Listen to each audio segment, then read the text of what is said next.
Yummy! Sarap. Ang sarap.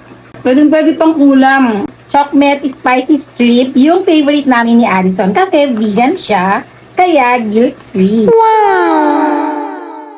3 pieces sa slice na variants. Ito yung itsura niya.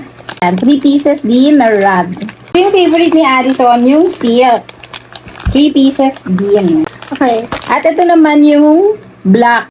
Pwede kong dalhin sa school. Ang baon. Sakto kasi ito pang baon eh. Tsaka actually masarap din ito pang ulam. Wala, may unang. Kaya may dala akong kanin. Kaya natin. Ayan. Kasi niya, yung isang pack nun ay may laman na 5 pieces. Ayan. Hinuha ko na. Ginuha niya ng isa. Wow.